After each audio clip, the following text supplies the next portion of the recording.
Hello class 12। आज के session में हम डिस्कस करेंगे इंडियन इकोनॉमिक्स का चैप्टर 5 ह्यूमन कैपिटल फॉर्मेशन। इससे पहले वाले सारे क्वेश्चंस हम ऑलरेडी डिस्कस कर चुके हैं। वो चैप्टर्स जो आपके टर्म 1 के एग्जाम्स में आएंगे, उनके ऑब्जेक्टिव्स अगर आपने नहीं देखे हैं तो सबकी प्लेलिस्ट के लिंक मैं आपको डिस्क्रिप्शन में दे दूंगी। आप प्लेलिस्ट को फॉलो करो। बिजनेस स्टडीज की, अकाउंट्स की और इकोनॉमिक्स की आपकी तैयारी बहुत अच्छी हो जाएगी और टर्म 1 में आपको अच्छे मार्क्स आ जाएंगे। अगर आपने बिजनेस स्टडीज की केस स्टडीज नहीं देखी है तो सारे चैप्टर्स की केस स्टडी मैं ऑलरेडी करवा चुकी हूँ, तो आप उनको देख लो। टर्म 1 में उन केस स्टडीज के आने के चांसेस बहुत ज्यादा है। तो चलो स्टार्ट करते हैं क्वेश्चन नंबर फर्स्ट के साथ। आप क्वेश्चन को आराम से रीड करना और फिर आपको जो भी आंसर सही लगता है क्वेश्चन फर्स्ट है, निम्नलिखित में से कौन मानव पूंजी निर्माण का गुण नहीं है?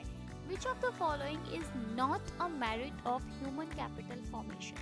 ऑप्शन फर्स्ट है आपके पास improve technical knowledge, तकनीकी ज्ञान में सुधार करता है, या फिर enlarge the size of business, व्यापार के आकार को बढ़ाता है, या फिर increase cost of production, उत्पादन की लागत को बढ़ाता है, या फिर option D changes social outlook, सामाजिक दृष्टिकोण को बदलता है। आपको बताना है जल्दी से अपना आंसर। आप लोग जब तक एक बार और क्वेश्चन पढ़ो, आंसर दो। मैं आपको बता देती हूँ कि ह्यूमन कैपिटल फॉर्मेशन क्या होता है। ह्यूमन कैपिटल फॉर्मेशन बेसिकली आप कह सकते हो कि ये एक प्रक्रिया होती है जिससे जिन लोगों में कला है, गुण है या जिनमें योग्यता है, उनको हमें पता चलता है उनको काम कैसे देना है, काम क्या कराना है, वो सबकी एक प्रक्रिया होती है, एक प्रोसेस होती है। ठीक है, चलो अब आप बताओ इनमें से कौन सा वाला ह्यूमन कैपिटल फॉर्मेशन की मेरिट नहीं है? कौन सा नहीं है? क्या ह्यूमन कैपिटल फॉर्मेशन से तकनीकी ज्ञान में सुधार आता है? ज्ञान में सुधार तो आएगा। इसका मतलब फर्स्ट वाला ऑप्शन बाहर चला जाता है। सेकंड वाला है enlarge the size of business, business को आकार को बढ़ाता है। एग्जैक्टली जब एम्प्लॉइज आपके एजुकेटेड हैं, एम्प्लॉइज आपके टैलेंटेड हैं, उनके अंदर एफिशिएंसी है, तो फिर क्या है, बिजनेस का साइज तो बढ़ेगा ही बढ़ेगा, आपकी ब्रांचेस बढ़ेंगी, आपके बिजनेस का टर्नओवर बढ़ जाएगा। सी ऑप्शन दिया हुआ है इंक्रीज कॉस्ट ऑफ प्रोडक्शन, उत्पादन की लागत को बढ़ाता है। उत्पादन की लागत को ह्यूमन कैपिटल फॉर्मेशन नहीं बढ़ाता, क्योंकि वो तो ह्यूमंस में होने वाली जो ह्यूमंस के अंदर जो एफिशिएंसी है, जो योग्यता है, उसको बढ़ाता है ना। नेक्स्ट दिया हुआ है चेंज सोशल आउटलुक्स, सामाजिक दृष्टिकोण को बदलता है। सामाजिक दृष्टिकोण को तो बदलता ही है ना। तो जो सी ऑप्शन है वो ऑप्शन मुझे लगता है ठीक है। एक बार आंसर की साइड बढ़ते हैं। क्या आंसर दिया हुआ है? The answer is C, increase cost production, क्योंकि इंक्रीज कॉस्ट प्रोडक्शन मेरिट नहीं है ह्यूमन कैपिटल फॉर्मेशन का। आगे बढ़ते हैं नेक्स्ट क्वेश्चन की side. Which of the following is not an indicator of education level? निम्नलिखित में से कौन शिक्षा स्तर का सूचक नहीं है? ईयर ऑफ स्कूलिंग, स्कूली शिक्षा के वर्ष, या फिर लाइफ एक्सपेक्टेंसी, जीवन प्रत्याशा, या टीचर प्यूपिल रेशियो, शिक्षक छात्र अनुपात, या फिर एनरोलमेंट रेट, नामांकन दर। इनमें से कौन सा शिक्षा स्तर का सूचक नहीं है? Which of the following is not an indicator of education level? आप लोगों को जो भी आंसर ठीक लग रहा है आप अपने आंसर्स देते रहो मुझे। अगर आपको नहीं भी आंसर पता है तो भी आप रिप्लाई करते रहो, तो भी आप अपने आंसर्स बताते रहो मुझे। चलो मैं आंसर की साइड बढ़ रही हूँ। क्या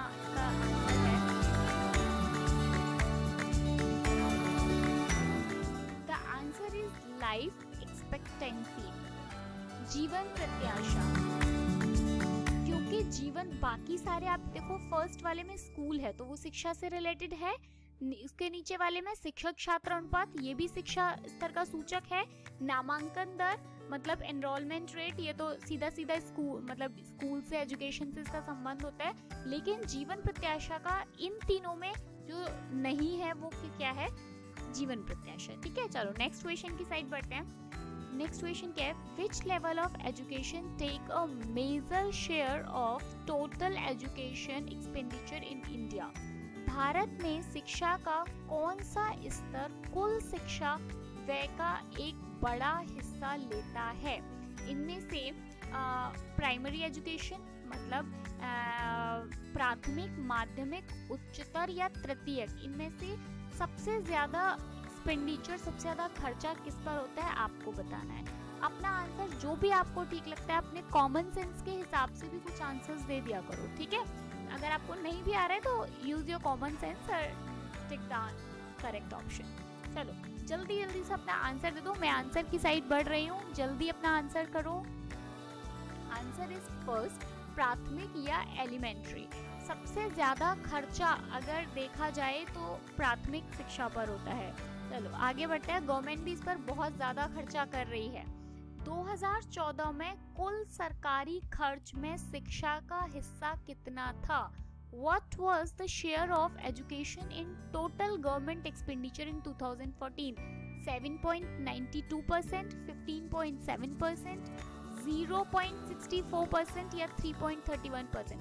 अपना आंसर दो। और साथ में मैं एक चीज और बता देती हूँ, मैं 2-3 बार इस बात को बोल चुकी हूँ, आज फिर से आपको बता रही हूँ। ये वाले जो क्वेश्चंस है ना, जिनमें आपको कुछ डेट दी जा रही है, आपसे पूछ रहे हैं कि अच्छा ये कब हुआ था या इसमें कितना परसेंट था, इन क्वेश्चंस को बिल्कुल भी छोड़कर मत जाना, ठीक है। ये क्वेश्चंस इस बार बहुत ज्यादा चलो आंसर की साइड बढ़ते हैं। 2014 में गवर्नमेंट ने 15.7% खर्चा किया था एजुकेशन के ऊपर, ठीक है।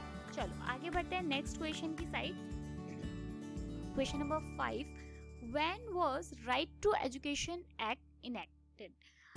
शिक्षा का अधिकार अधिनियम कब बनाया गया था? 2008 में, 2009 में, 2010 में और 2012 में? जल्दी से अपना आंसर टिक करो। मुझे लगता है आपको ज्यादातर बच्चों को ही पता होगा कि राइट टू एजुकेशन एक्ट कब बनाया गया था। जल्दी जल्दी अपना आंसर दो। मैं फटाफट से बता रही हूँ, ए, बी या सी या डी ऑप्शन लिखने में बहुत ज्यादा टाइम नहीं लगना चाहिए। मैं आंसर की साइड बढ़ रही हूँ। 2009 में, ठीक है। याद करो इसको अच्छे से, इस चैप्टर में से ये क्वेश्चन काफी इंपॉर्टेंट है। Next question, which of the following is not the role of on the job training? बहुत अच्छा क्वेश्चन है। निम्नलिखित में से कौन सा ऑन द जॉब प्रशिक्षण की भूमिका नहीं है? ऑन द जॉब की भूमिका नहीं है, ठीक है। चलो क्या दिया हुआ है? फर्स्ट दिया हुआ है असमानता को समाप्त करना, बिल्कुल। नेक्स्ट दिया हुआ है नवाचार को प्रोत्साहित करना। नेक्स्ट दिया है आधुनिक तरीकों को बढ़ावा देता है या फिर उत्पादकता को बढ़ावा देता है। याद रखो क्वेश्चन पूछा जा रहा है कौन सी ऑन द जॉब ट्रेनिंग की भूमिका है। अपना आंसर बता दो आप, जो भी आपको सही आंसर की साइड बढ़े। मुझे लगता है इसका आंसर थोड़ा सा दिमाग लगाओगे तो सब बता सकते हैं कि इसका यार ऑन द जॉब अगर आप ट्रेनिंग की बात करें तो असमानता को समाप्त करता है। बिल्कुल, ट्रेनिंग आपको दी इसलिए जा रही है ताकि जब आप जॉब पर जाएं, जब आप अपने काम को करें तो सारे लोग जो हो वो क्या हो, सब सेम हो, मतलब सब बराबर है, सब इक्वल है। नेक्स्ट है नवाचार को प्रोत्साहित करता है। नवाचार को बिल्कुल प्रोत्साहित करता है। ट्रेनिंग आपको दी इसलिए जा रही है ताकि आपको नई नई चीजें सिखाई जाए, आपको बताया जाए कि काम कैसे करना है। नेक्स्ट दिया है आधुनिक तरीकों को बढ़ावा देता है। आधुनिक तरीकों को बिल्कुल बढ़ावा देता है, आपको नए प्रमोट मॉडर्न जो मेथड्स हैं उनको प्रमोट करता है। नेक्स्ट दिया हुआ है उत्पादकता को बढ़ाता है। तो एक डी ऑप्शन बचता है। एक बार answer exactly D option is not the right answer. मतलब वैसे तो इसमें तो यही सही ऑप्शन है, बट ऑन ट्रेनिंग का ये एक मोटिव नहीं है, ठीक है। चलो आगे बढ़ते हैं नेक्स्ट क्वेश्चन की साइड। क्वेश्चन नंबर 7, ये फिल इन द ब्लैंक्स है, ठीक है। मानव पूंजी निर्माण एक डैश प्रक्रिया है। Human capital formation is a dash process. जल्दी से आंसर बताओ। जो भी आंसर आपको ठीक लगता है आप अपना आंसर दे दो फटाफट। तो 1-2 सेकंड का टाइम लो और जल्दी से जो भी आपको आंसर लगता है, जो आपको लगता है कि ये यहाँ पे करेक्ट आंसर होगा, इसका आप टिक करो जल्दी से। सोशल प्रोसेस है, ठीक है।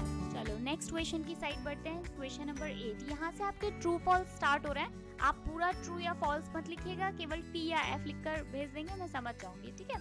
Education and health are the two major sources of human capital in a country. शिक्षा और व्यवसाय शिक्षा और स्वास्थ्य किसी देश में मानव पूंजी के दो प्रमुख स्रोत हैं। ट्रू या फॉल्स? जल्दी से अपना आंसर भेजो फटाफट से। टी या एफ लिखने में बहुत ज़्यादा टाइम नहीं लगना चाहिए, सिर्फ आपको टी टाइप करना है या फिर एफ टाइप करना है। अगर आपको लगता है ट्रू है तो टी टाइप करो, आपको लगता है फॉल्स है तो एफ टाइप करके फटाफट से भेजो। मैं आंसर की साइड बढ़ रही हूँ। Answer is true. शिक्षा और स्वास्थ्य दोनों ही किसी भी देश के मानव पूंजी के दो बहुत प्रमुख साधन स्रोत हैं। नेक्स्ट, भौतिक पूंजी अपने मालिक से अविभाज्य है। Physical capital is inseparable from its owner. True या फॉल्स? फटाफट से अपना आंसर भेजो, नहीं पता तो भी कुछ भी भेजो, एंगेजमेंट बनी रहती है ना। चलो जल्दी जल्दी अपना आंसर भेजो, टी या एफ, जल्दी। ट्रू या false? Answer is false. Physical capital is inseparable from its owner. नहीं, ऐसा नहीं होता। आगे बढ़ते हैं क्वेश्चन नंबर 10 की side. Human capital treats human as and its themselves. मानव पूंजी मनुष्य को अपने आप से साध्य मानती है। क्या ऐसा है? ये अगर आपने चैप्टर पढ़ा होगा तो मुझे लगता है चैप्टर की फर्स्ट या सेकंड लाइन एनसीईआरटी की बुक में यही दी हुई है। तो जल्दी जल्दी अपना आंसर बता दो फटाफट से। अगर आपने थोड़ा भी चैप्टर पढ़ा है तो आप बता दोगे। इसीलिए मैं आपको बोल रही हूँ कि जो नोट्स वाली प्लेलिस्ट है उसको फॉलो करो, आपको शॉर्ट में बहुत अच्छे नोट्स मिल जाएंगे। मैं आंसर की साइड बढ़ रही हूँ। False. Human capital treats human as end in themselves. उसको साध्य नहीं मानती, साधन मानती है ना। वो मानती है कि ये हमारे लिए एक साधन है। अगर लोग एजुकेटेड होंगे, एफिशिएंट होंगे, अच्छे से काम करेंगे तो वो हमारी हेल्प करेंगे हमारी इकोनॉमिक कंडीशन को ग्रो करने में। चलो आगे बढ़ते हैं नेक्स्ट क्वेश्चन नंबर 11 की साइड। ये भी ट्रू फॉल्स है। क्या दिया हुआ है पढ़ते हैं।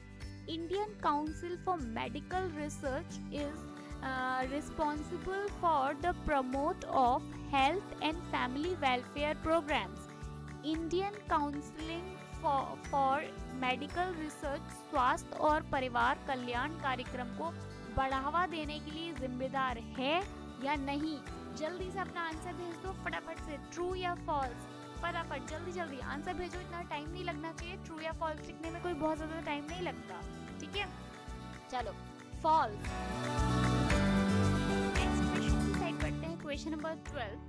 Elementary education takes a major share of total education expenditure in India. प्राथमिक शिक्षा भारत में कुल शिक्षा व्यय का एक बड़ा हिस्सा लेती है।